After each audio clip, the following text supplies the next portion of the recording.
What's up, everyone? Welcome to another TAC webinar. Hope you're doing well. We're going to get started in just a couple minutes. Head over to the chat pane and let us know if you can hear us, see us. Hello, Sam. Excited for this one, he says. Matt Dixon, yes, Matt Dixon. It's all about building trust with buyers today, folks. So I'm going to introduce our two very special guests. They're with an awesome company named Champion. I'm going to bring Gianna onto stage first. Gianna, what is going on? Welcome, welcome. Thank you so much. I was completely expecting you to bring Jeff on first, so I'm thrown off, but here we go. We're live. No, you're number one. I know you're co-founders Always. with I Jeff, mean, this but is, you're number I one. know this, right? I'm just glad you recognize that, Mark. Jeff is like smiling. I can see him in the offstage view. Oh my God, what are they talking about? Hey, Doug. Hey, Nick. Kristen. What's up, Sue? Some new folks, some friendlies from a long time. What's up?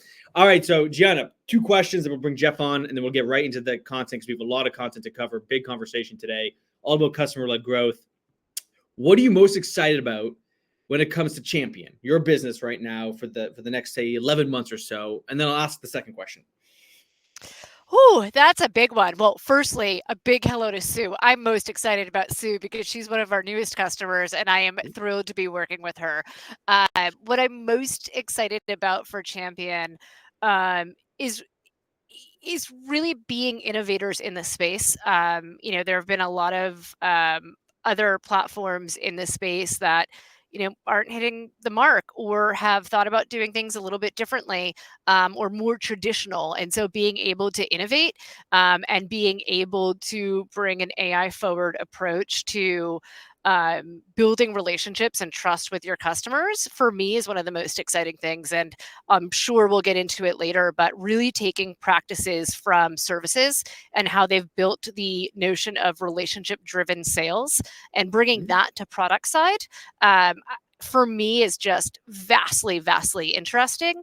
That in conjunction with breaking silos. How do we really bring the go-to-market motion into a cohesive strategy, which include customers?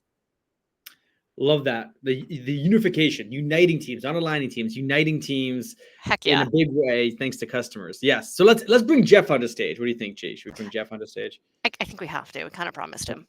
We'll bring Jeff on. Jeff, I'm here, I guess.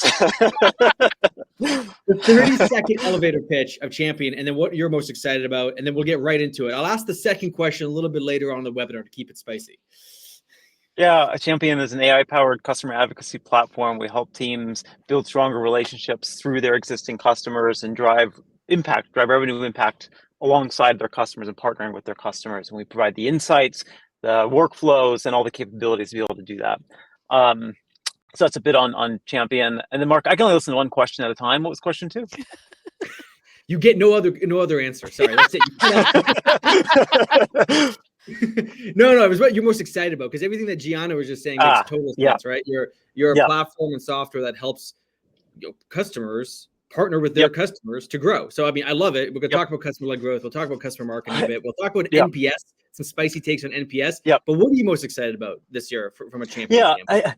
This is kind of like personal, I suppose, but I love working with people. I love customers. I started my career in customer support, and it was one of my favorite jobs on the planet. And the ability to be able to turn negative experiences into positive ones, the interactions, all the learnings you get. Never learned a product better than when I did customer support. Never got closer to the customers when I did that. And then for so many years, I was in marketing, and I, of course, had relationships with customers, but not at the same ground floor as I did then. And I think what I love so much about Champion holistically is that the philosophy we have of being able to listen to customers and have those relationships, learn from customers, is exactly the same thing it's the product we're building.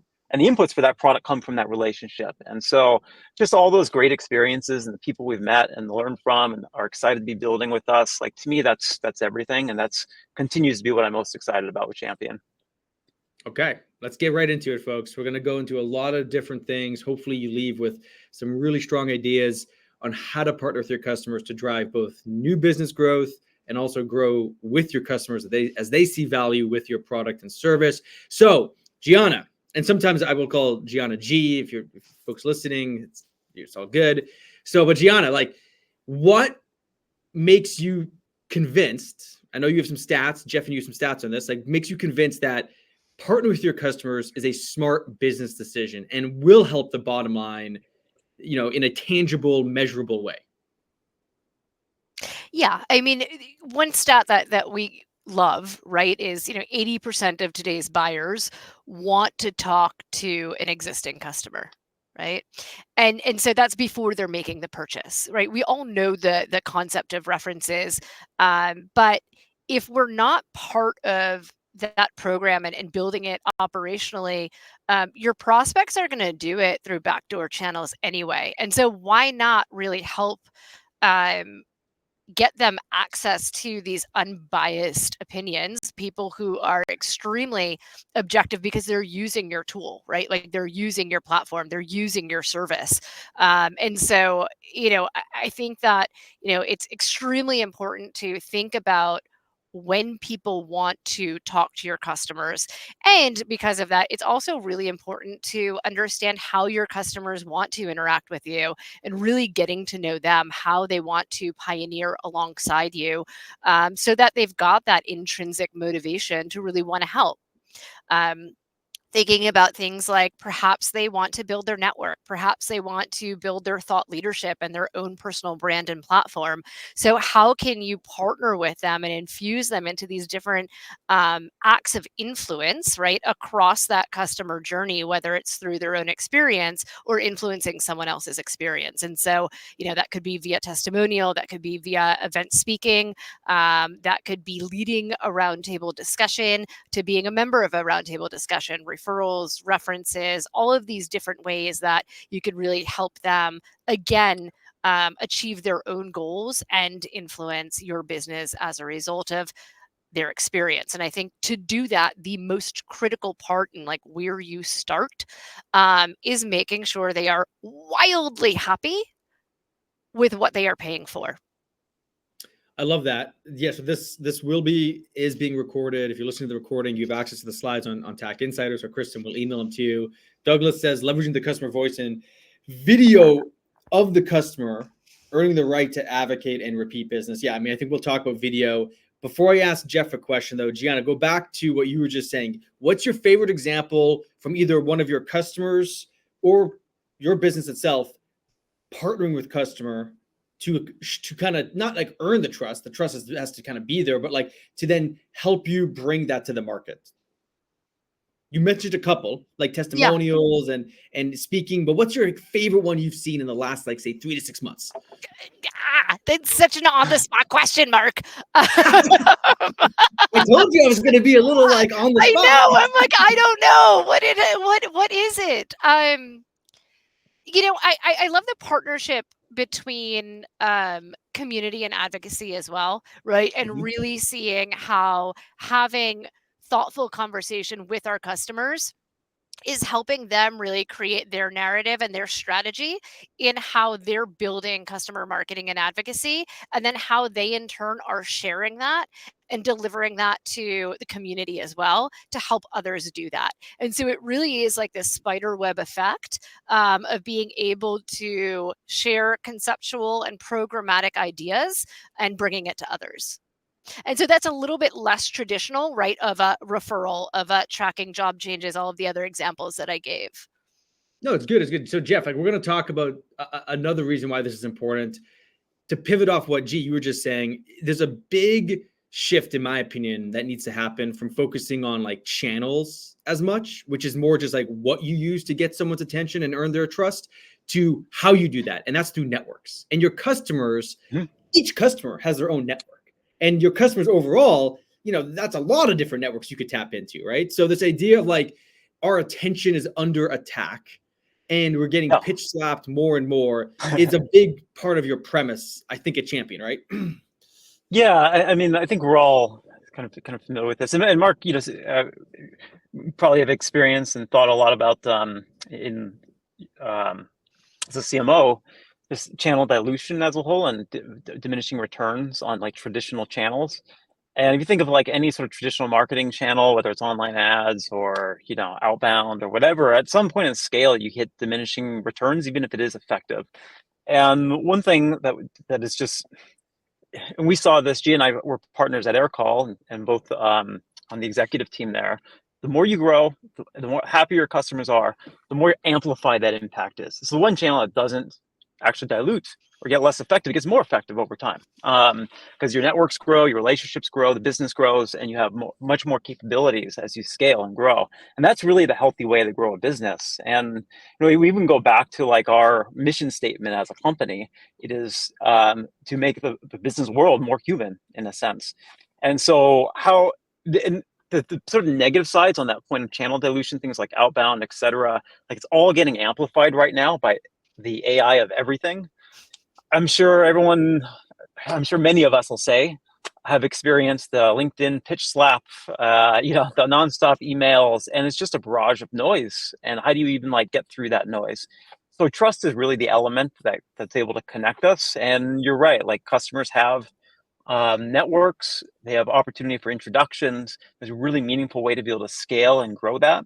And where it all stems from is tapping into those intrinsic motivators and being able to really understand who your customers are, not just like send out a $50 gift card or something like that and give us some referrals, but really like you're building close relationships and you're building business the right way at that point. And customers are happy to be able to send more folks over to you because then they look like a thought leader themselves to be able to bring folks to you. And it's a partnership in a sense. And there's and that's all based off of trust in the end. And so yeah, so many companies are putting together their plans for the coming year or the coming quarters. We're putting put this much in, you know, Google AdWords and, you know, probably this much in brand advertising campaigns and this much over here. But you really don't get so many folks thinking about how they're going to invest more in their existing customer base, be able to drive referrals through that customer base, be able to drive just greater customer centricity and see the positive externalities that kind of come out of that.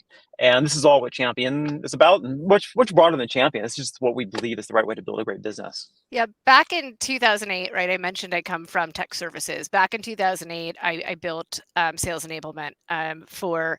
At that time, I think we had 30 sales reps. We grew to 80 sales reps, and part of sales training was this concept of circle of trust. How do you build trust, and why is it important? Who we trust the most are ourselves, right? We are at the center, at the core of this concept of trust.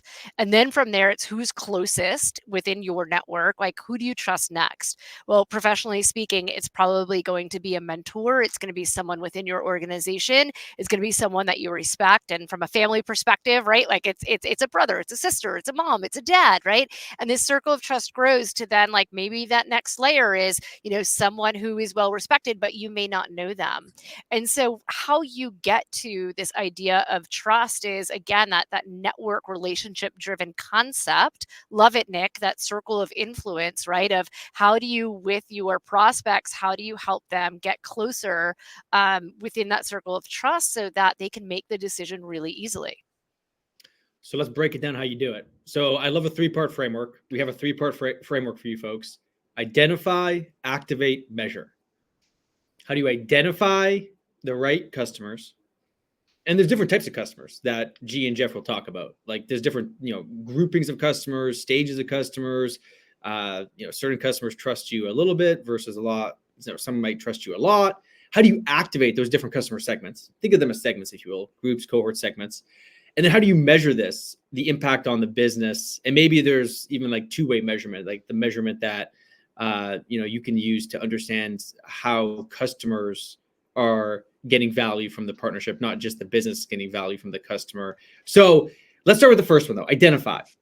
Who wants to take it? Jeff or G? Like, how do you identify customers into these segments so that you can actually figure out how to partner and activate them? I think that's a two-part question.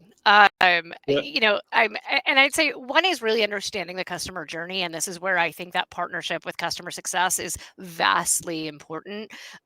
Different ways that a customer can influence, different acts of advocacy are going to be appropriate at different stages of their unique customer journey and where they fall. And so a lot of it is understanding where they are and what, you could build those milestones. I actually just did this activity for Champion ourselves, right? And understanding at kickoff, what is appropriate, right? Probably a great time to ask for a referral. Hey, we're so excited that you've decided on Champion. Is there anyone else in your network, right, that you think should have a conversation with us? We'd be humbled to have that introduction. You could even do that when you don't win a deal. Empower your sales team to ask that question because they know others and they might still respect you. They probably still see value in your product or your service, but you just may not be right for them, but they may know someone that you might be right for, right? At onboarding, perhaps it's a great time to ask for a testimonial and why they chose you. Right. And then again, you'll probably want to ask for a testimonial when they're in the advocacy stage and they're getting value from you. Right. So there are different asks that you could ask, again, depending on where they are in the customer journey. Now, how do you find them? How do you identify who these really positive experiences are? And Jeff, maybe I'll turn it over to you and really talk about how we're leveraging AI to assist in that. Yeah, let me just add in one comment there also on, I think there's a slide on the 11-star CX that kind of fits into that. 11-star, yeah.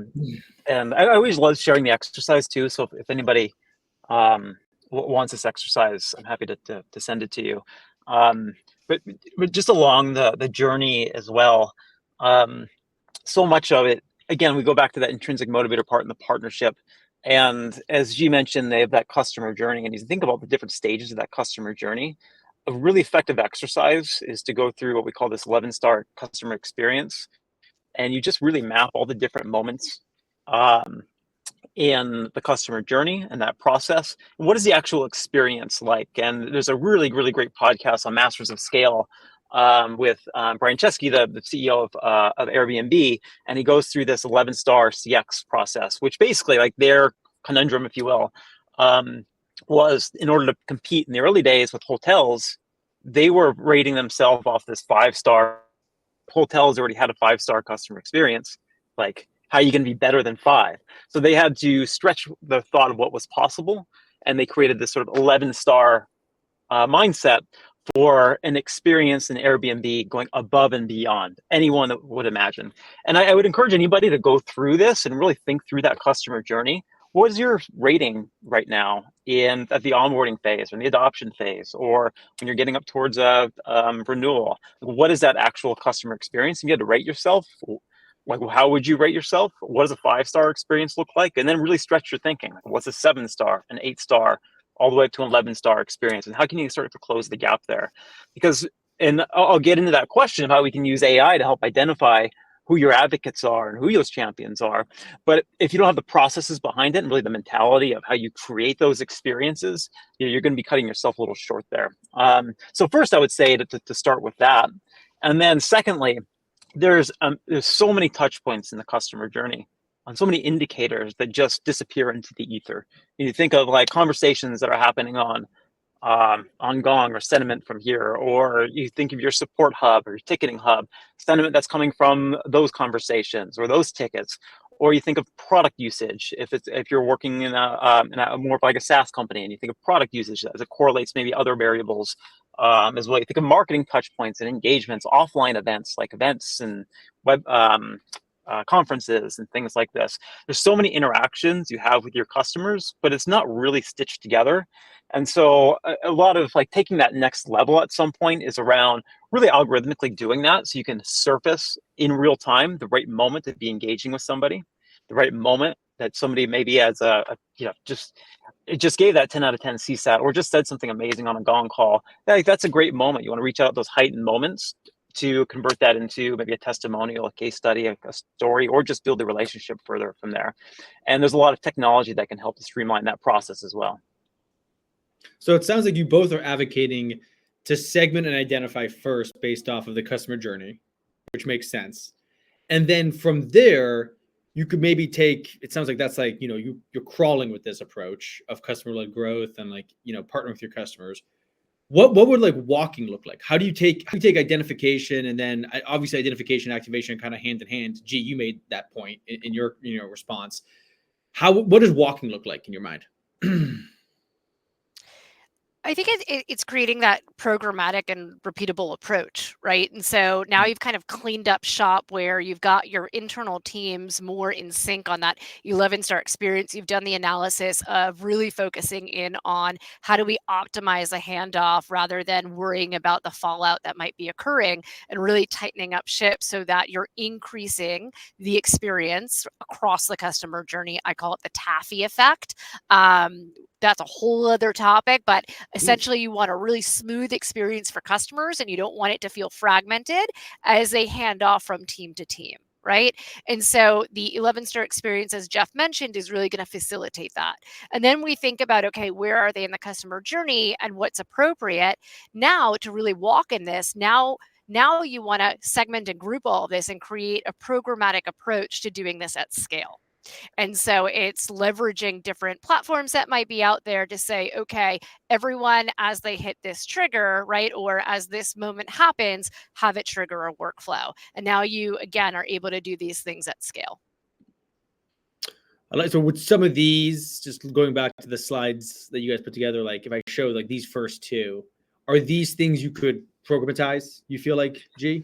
Yeah, absolutely, right? And so then it's having those triggers set up and understanding, okay, how do we enable our sales team to ask for that referral at close? Or, do you want it to be, person to person, or do you want it to be from, a marketing campaign, testimonial, right? How, is that at activation, right? So there's some nuances to it, but these are exactly, perfect examples of understanding an advocacy journey map, right? And it's as they hit these milestones, let's create a workflow to enable these different examples to occur so that, again, you're doing it repeatable and at scale. I think a great example is tracking job changes. When I was, again, in services, this was a major strategy we used to grow. And what we found was, we were targeting the IT sector and people in IT, as we know, across all industries, but in IT departments at that time, they had an average tenure of 3 years. Now it probably is reduced to a year and a half, right? But if you're only looking at job changes here or there, right, or a sales rep, the best sales rep might be doing it, or every so often you're going to look and do a massive audit, sure, you might get something. But if you're doing it on a regular basis, this is where like the law of numbers is going to work to your advantage. And you could also really learn from A/B testing and really seeing what works and really catching all of this low-hanging fruit as they move from job to job. And you're also creating an amazing customer experience because, we might get, notification that Mark changed jobs, and I can be like, hey, Mark, congratulations. I saw you just moved to X job. Like, so thrilled for you. Hope we get the chance to work together again. That's an amazing experience. That's a delight moment, right? And then you work from there and continuing to build that relationship and harnessing it. But again, really doing that at scale is where you'll see the advantage. One of our customers, put this in place, and they're seeing, I think it was like a 5x return on tracking job changes, having this repeatable process over a traditional outreach. The personal moments where they, the matter the most, right, G? Right, like it's like, hey, the small thing that goes a long way. Yeah, exactly. It's like, how could we treat our customers as human beings? Because they are, right? I love to think about relating a B2B business to a B2C brick and mortar store, right? Yeah. Like, how are you going to treat that person that walks into the store? The more contextualized a conversation you could have, the more powerful, right? That person from that, Main Street general store walks in, they're your regular customer, they come in every Wednesday and they need eggs and paper towels. Imagine if you have that on the counter for them. How does that translate in the B2B tech world? It's having the context of past conversations and what they might want, or where they are in the customer journey or advocacy journey. And then again, just like that mom and pop store, you want them to talk about you. You want them to come and bring bring other, buyers to you. And that's exactly what can happen. So I really just like to dumb it down and simplify it to like, how do you treat human beings and how can we mimic that behavior at scale in the B2B world? And I think it's very possible. Yeah, like the 11-star Ritz-Carlton type thing. They're anticipating, they know you, like it's like all that type of stuff. One thing that was not on that slide, and I want to get your take on, Jeff, or maybe it is and I just missed it, but I don't think it is customer references. Yeah. What's your take on customer Just general references? take?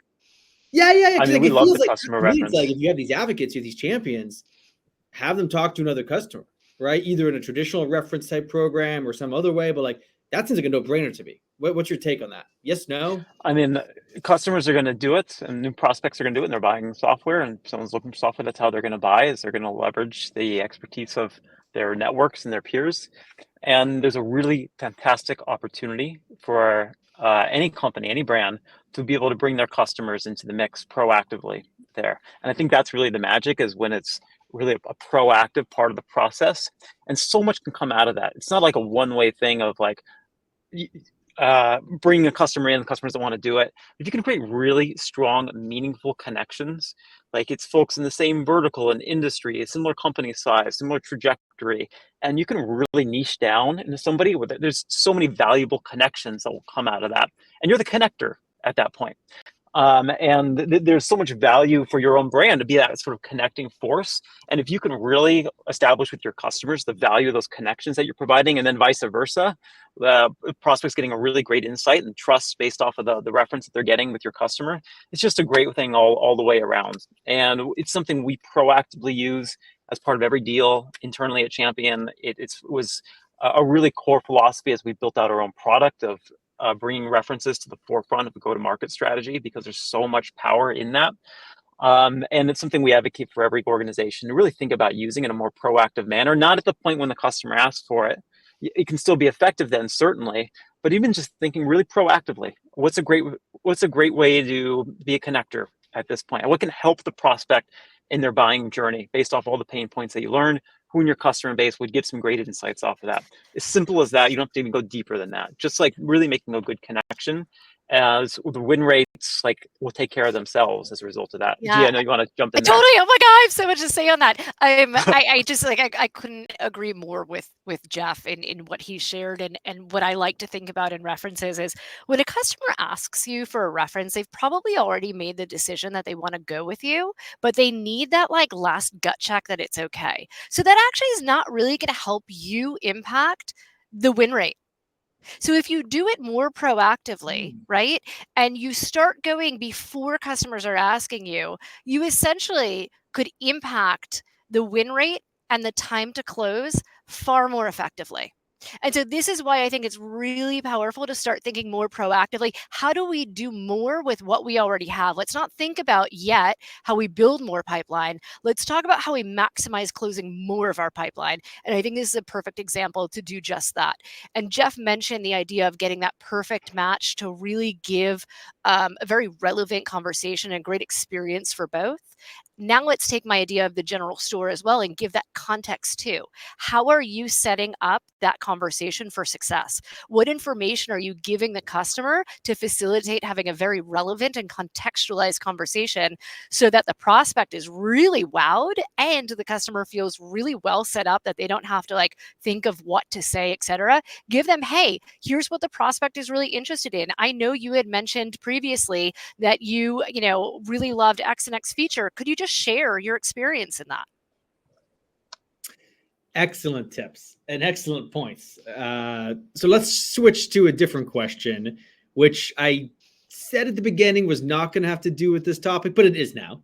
So I'll give you each a moment if you need some time to think about this. So I want each of you to answer, what is the most important data point when it comes to identifying a customer that is worthy of advocating on your behalf? What is the most important data point? This will eventually lead us. Are you leading up to the MPS question? I know where you're going with this. Well, yeah, eventually lead us into a debate. But the most important, not the least, Gianna. The most important data point Because, you know, Jeff, you were talking about AI. There's a lot of signals you can use today. It's like signals everything, signals everything. Everyone talks about signals. I'm like, I'm over signals, honestly. But like, give me the one signal, cut through all the noise, and give me the one signal, each of you, that is the most important to identify customers, to be champions. I'm actively not trying to turn this into a product pitch, but I believe genuinely that was a problem, being able to do that. And we have something we call our champion score, which essentially takes care of that.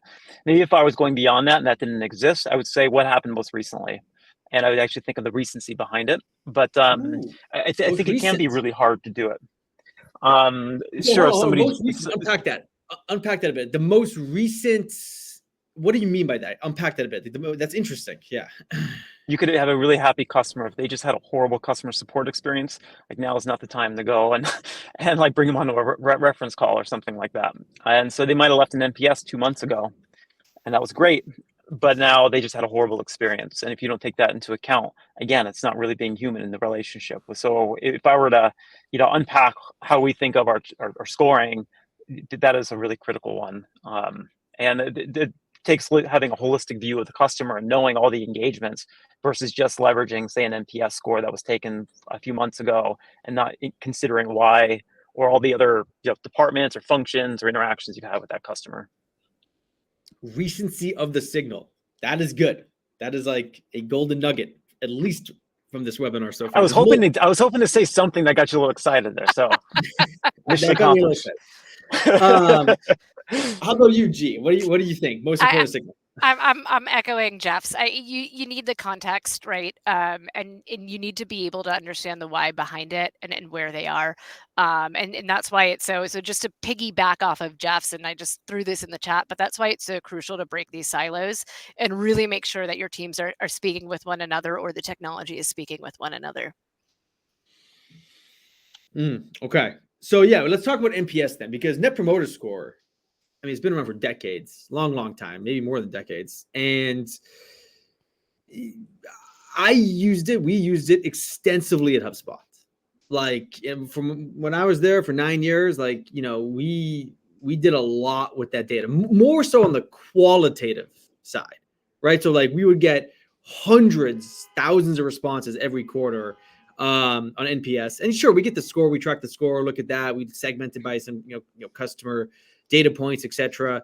But the qualitative data was so important and so valuable. At least that's what we thought, and I would think that's still true. However, I know that you two folks might have slightly different opinions on this. Because again, for me, the qualitative is the context. That's what matters. Who would like to kick it off when it comes to Net Promoter Score, using that as a way to help you understand the customer health, the customer value creation, and then customer advocacy and the champion side of the piece of it? What do you think? You have a strong opinion on it, G. I have a moderate opinion on it, but I know you have a strong one. So. Ay, is what I have to say, you guys. How much time do we have here? Okay, so something that I loathe about the tech industry in general, I think, people, is that it's always just so like binary, black and white. Is it this or is it this? And then, oh my God, let's throw all of our resources over here, right? And I think that it makes it very difficult to use a tool like NPS. Conceptually, I think it's smart, right? Like, would you recommend us to someone else? Like, that's a smart question. That's great. But I don't think, and I haven't seen many organizations really understand it and how to use it. I think it serves a good purpose for, do most people like you or do most people not like you? Are you on the right track? Or are you not on the right track? And that's where I do see a little bit of a binary, like, do we have a lot to fix, or do we, just have a little bit to fix? The issue that I have with it, one, is that it doesn't tell you why. And I think a lot of companies struggle with the other data points to look at to support understanding why, so that you know where you need to pump resources and how to make that experience or your product stronger. So I don't think it gives you enough information. And I don't think people are intelligent enough. There's just too much data out there. There's too much complexity out there. There are too many opposing, siloed departments that are pointing fingers at each other. And I've seen it time and time again where nothing really gets done with that number. Okay. And it's always that North Star that the board is looking at. The other issue that I have with it is that, and Jeff alluded to this earlier, it represents a moment in time. And that moment in time expires. And usually NPS is asked after they've had an interaction with support, right? And either their issue got fixed or their issue didn't get fixed. And that's generally what that represents. And so it's hard, right, to really know where they are, as Jeff mentioned, in the latest kind of now on demand. And then the third reason why I believe it's problematic is that it's highly subjective. My 7 means something very different than your 7. Because let me tell you, I've been at an organization where we got a lot of 7s, and that becomes an abysmal score when you've got hundreds of thousands of users. But honestly, like a 7 is really good in my book. So we all use these numbers to represent different meanings. And so because of that, I think it's really hard. So I'm a on NPS as a standalone. Okay, some good arguments to potentially debate. Jeff, go ahead. I mean, all on the same page and all the points G mentions there. Yeah, it also kind of gets used for poor purposes sometimes when it's used for like board reporting or something like that, and it's just you send an email to your customers or something like that, and then you do it every once in a while. It's not really a genuine way to do it. Generally, I think any way to get close to your customers is like good, glad that's a good thing to be doing. I can tell you the only real like direct way I had used, and then I'll give a suggestion for how to maybe an improvement on NPS. But the one way I think I found it effective in the past it was probably not the traditional way that people are looking at NPS, where you just want to look at the high scores kind of. But at Aircall, we would look at all the zeros and we'd look at the feedback on those zeros. And you could tell a lot by a customer beyond the score. Like if you got a 0 and then somebody left a ton of comments, we used to just call those people. That is people you want feedback from. They want your product to be good. Like they're not actually the same as a 0 that just wanted the survey to go away. They took a 0 and they gave you a bunch of feedback. They took their time out of their day because they want the product to be better. They want the service to be better, whatever. I think that's where there can be some real strong gold. And I think of that just more as like a survey capability. I think that's where you can really look is like, what are those negative scores? What's the real feedback that you're getting? You can take some action on and maybe make connections with customers. But I think more broadly, the reason I love NPS is I think it comes at kind of like at odds with the topic of, it can come at odds with the topic of growth. And you've got like your NPS score and growth. And sometimes these two things feel at odds when they should be one and the same. Like if your customers are really successful and they're happy, you should be growing faster. It should be an input to your growth. And there's a great article, NPS 3.0, or Net Promoter 3.0. It's a Harvard Business Review article from a few years ago. I'll put I do have chat access. I'll put the article in the chat here. Really love this article. It's a different way of thinking of NPS. And essentially what it's looking at is, instead of this 1 to 10 framework, it's looking at your NRR and earned growth, meaning referrals, customer-driven growth. And the higher that number is, like that is the ultimate barometer of customer happiness and success, is are they growing with you and staying with you for the long haul? And are they helping you grow your business? And there's a word of mouth component to their happiness. And that is like, if that's happening, that is a really great measurement for success. And it ties back in with really being able to drive, budget strategy and all these things as a core part of your growth.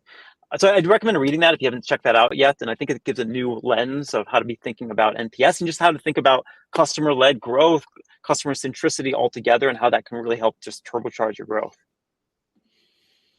I like it. So I'm going to give you both a idea.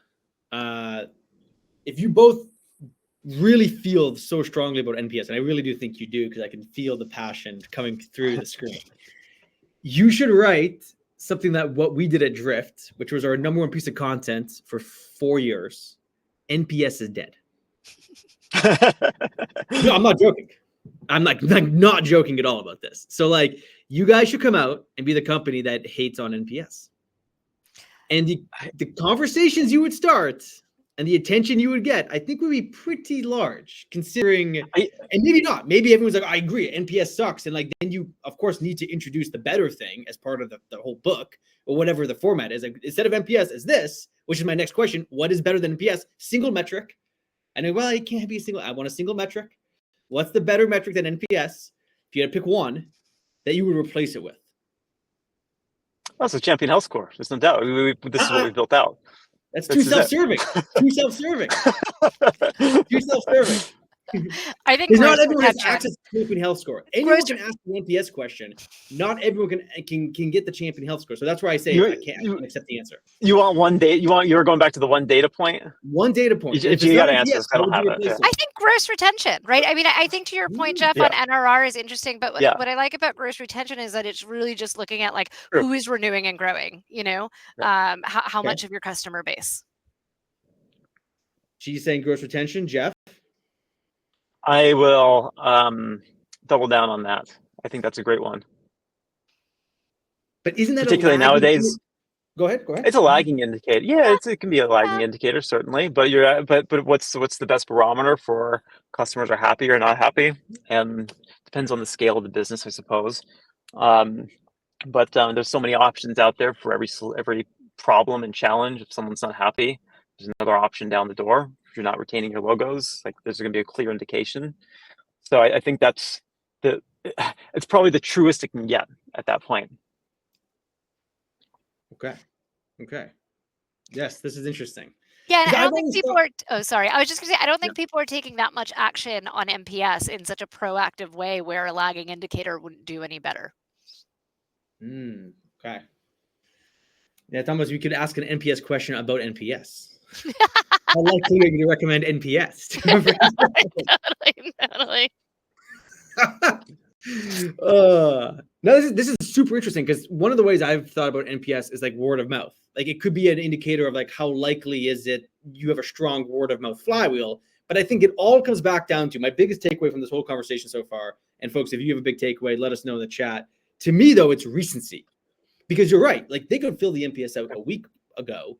And then like 24 hours ago, some shit hits the fan. And like, well, I'm not giving you guys a 9 anymore. It's going to be down to a 5. So this recency idea. Totally. And it's also, and what I like about gross retention versus NPS, like NPS, we're saying like it's very transactional. It's usually about a moment in time. It's usually about where they are and that expires and all of that. But it's also about like the amalgamation of like the total experience that they're having, not just these singular points in time. And that's where like renewal and expansion is going to be a great indicator of like overall, are they really happy versus like in that moment that you happen to ask them, where you also have no idea if they're having a bad day or if something just happened and all of these external factors that might impact how they score you as well. Where like a renewal and expansion is really going to be a collection of the entire experience of that organization and, you know, where everyone is feeling and the impact that it's driving to the business.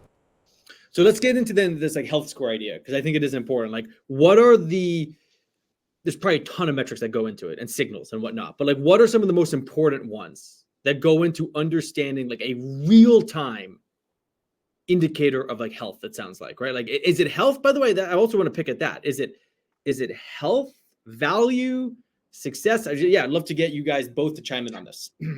Yeah, we kind of use the terms interchangeably. Like if someone's really happy, we correlate it to, if we're specifically talking about the champion health, we correlate it into likeliness to be taking an action of advocacy, the referral testimonial, etc. And there's, again, recency is definitely a critical one, but think of all the customer touch points and interactions, goes back to that journey as well, mapping that out, because it's going to differ per company. But all the interactions you're having with the brand could be support engagements, and on a ticketing hub, it can be conversations that are happening in real time, whether that's on call recordings on Gong or other platforms like this. Can be emails and communication. It could just be the patterns of those communications. You have a lot of account health, renewal histories, and things like this. Product usage and how that changes over time is probably most significant. Marketing touch points and engagements. Marketers are getting a lot of feedback ongoing through any engagements that they're running, whether it's things like events or webinars or customer advisory board, all these sort of touch points and engagements. There's tons of third-party websites as well. You think of like G2 Crowd or Trust Radius or all these review sites. Typically, it's not even connected back into an internal system of any sort. And there's you can go down that thread of like third-party things and social listening and all these types of things. So I'm throwing a lot of them out there. They're all really critical, and it's about taking that whole picture together and the timelines and all these things to help create that picture. Another word, because you said patterns, I just call it maybe it's a little bit different, but like consistency, recency. It's like these things that are like, it's like if you just look at signals on their own and you actually don't look at them, what's the right term, in more of an aggregate fashion, right? But also like the contextualness of like, when did it happen and how often it happens, and maybe even by who. Like without that, like a lot of like these assumptions of like customer success, happiness, health could be flawed. You want the full picture, right? Like, let's use the analogy of a sports player, right? I don't play sports. I don't know why this came to mind as you were saying this, but like if you think of it from like the comparison of how do you evaluate how great of a sports player someone is, you're not going to look at, I'm thinking basketball, you're not just going to think about like their jump shot.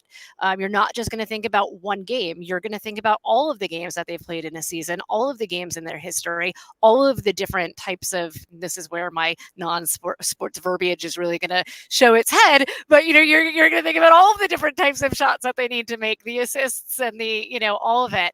You put that all together, and that's how you're going to understand how great of a player this person is. That's a good analogy. I like that. Thank you. Thanks. Thanks. You heard it here first. That is good. I think a visual for that, if you had a visual of that, like in some type of format, would be tremendous. Like, we're gonna get right on that. Yeah, exactly. Just write the book on how MPS is dead and create a visual of like, your customer as like a sports figure and like all these their stats. That's interesting. And there is champion. Yeah. All right, one last question, then we can wrap up. Very like insightful. Like I've learned several things today, so thank you both. Customer-led growth versus customer marketing. You and I, Jeff, we've had private conversations about this. Customer marketing's been around for a long time. I think you guys would know better than I would actually. Customer-led growth has obviously been not around for that long. It's one of these like led growth things. What's your take? How are they different? How should companies think about it? I don't think they are different. And I think customer marketing is facilitating customer-led growth, but I think that it doesn't get the clout that it deserves. And customer-led growth is far more conceptually understood, and it's language that a board understands. Succinct. I like that. Jeff, thoughts? Actually, that was perfectly said, and I don't want to add anything else to it. She said it really well there. Come on.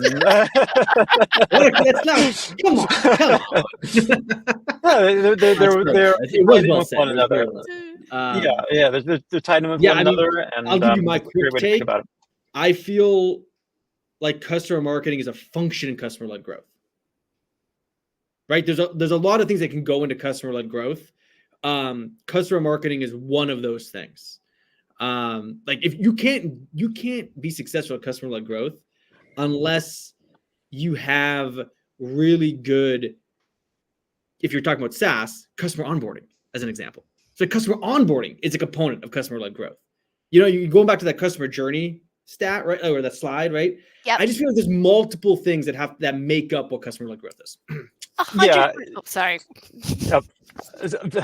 I was only going to add in the point, like, I get that argument, but you could say Who's all your things are audience? marketing, right? Like, I heard this for years in marketing. Like, all things are marketing, like, and Yeah. so yes, it's a subsegment, but if all things are marketing and you're talking about customer marketing, then customer-led growth is a subsegment of customer marketing. So I don't know. I think of them synonymously.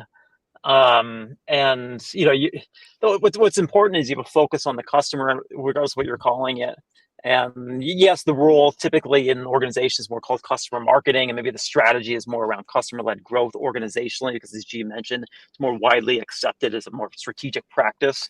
But ultimately, it's about interacting with your customers and understanding how your customers, those relationships, help drive growth at all phases of the customer journey. And to me, those two things are one and the same and kind of mean the same thing there. Yeah, like customer marketing is the hub that's driving this strategy. But as we mentioned way early in this discussion, is you need to break the silos and all teams are involved. And programmatically, if you think about it, customer marketing influences driving new pipeline and closing pipeline, in addition to driving retention and expansion. You want to align to, right? And onboarding sits in the middle of that. They really own the customer in that full customer journey post sale. And so, yes, everyone is involved. Onboarding is heavily involved, to your point, Mark, but you need to have one kind of go-to-market motion that's thinking about, to Doug's point, this idea of people-led growth. Yeah, so Sue would like to have a graphic created for that, by the way, the components of customer-led growth. So that's another thing you guys have to get on. Yeah, Sue, we're on it. On it, Sue. I love it. So you have 3 homework assignments just from this webinar. So G and Jeff, you're welcome. No, thank you for the time, everyone. Give them a big round of applause. Thank you. It was fascinating conversation. So many clips to be made from this. And it wasn't your typical webinar, right? It wasn't hopefully too boring. We got into it. We had some nice debates, some nice thoughts. I'm sure they will continue. I think there's a whole panel that can be had around the NPS panel. One person is like, I believe in NPS. One person, I hate NPS. And another one's in the middle. Could be an awesome thing to do, right? As an event or a conversation. Well, I used to be in journalism, and I'd have to write articles where you take that polarizing stance, and it's so against my DNA, because I'm like, that could work, that's not so bad. I don't, it doesn't connect with me, make the polarized, this is dead comment. So I don't know if I would be good for that or not. Well, that's where you have a co-founder like Gianna. What can I say? I have strong views, but I think to Jeff's point is it's all how you build around it. It's all the interpretation of what the term means and really what you want to do with it. Yes, absolutely. You're right. On that note, we'll wrap it up. We'll follow up with an email, some resources. And if you have any thoughts, you can find us on LinkedIn. And of course, check out championhq.com. championhq.com.